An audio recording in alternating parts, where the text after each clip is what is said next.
Představujeme vám Lukáše. Lukáš má zajímavého koníčka, řekneš nám o něm něco? Ano, jezdím na motorce v Globu smrti, příležitostně i na Stěně smrti. A jezdíš hlavou dolů? No samozřejmě. A jak to, že nespadneš? Protože při pohybu po záplavném povrchu na mě působí setrvačná síla, která mě přitlačí buď k povrchu koule, nebo ke stěně smrti. A víš, jaké přetížení na tebe působí? Ne, ale mohli byste mi to spočítat.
Víme, že Lukáš zajel 10 okruhů za 15 sekund. Poloměr koule je 3,5 metru. Délku jedné kruhové dráhy vypočteme pomocí vzorečku O se rovná 2πr.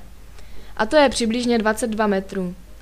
Rychlost vypočítáme ze vztahu V se rovná S lomeno T. A dráha S je tvořena 10 okruhy.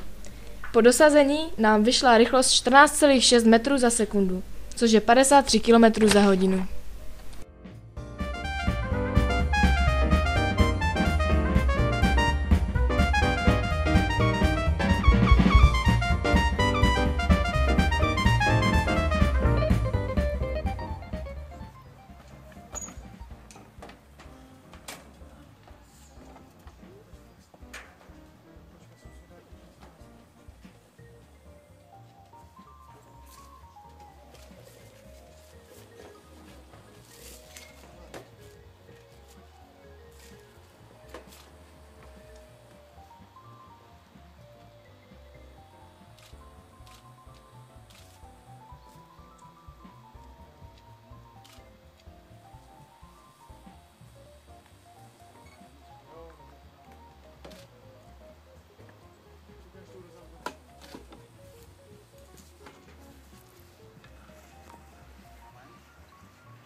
Na Lukáše působí v nejvyšším bodě stíhová síla Fg směrem k povrchu země a odstředivá síla směřující nahoru. Hmotnost Lukáše je 80 kg. Tíhová síla má velikost 800 N. Odstředivá síla má velikost 4870 N. Výslednou sílu vypočítáme jako rozdíl obou sil, to je 4070 N. Je-li Lukáš dole, má tíhová síla i odstředivá síla stejný směr a výsledná síla se vypočítá jako součet obou sil, to je 5670 N.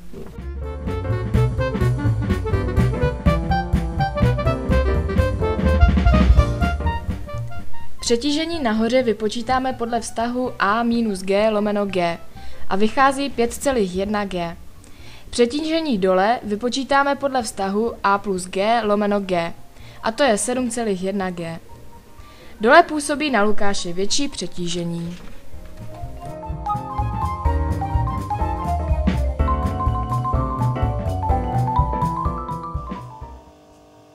Lukáši, děkujeme ti za návštěvu a přijď se na nás zase někdy podívat.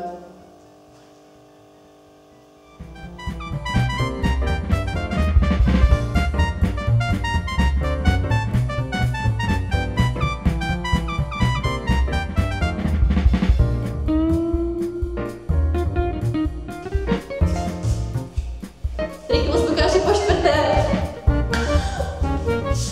Rychlost Lukáše vypočteme pomocí.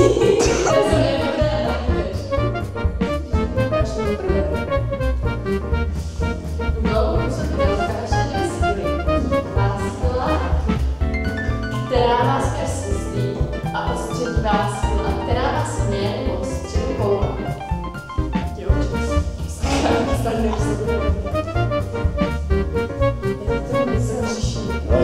Mezera.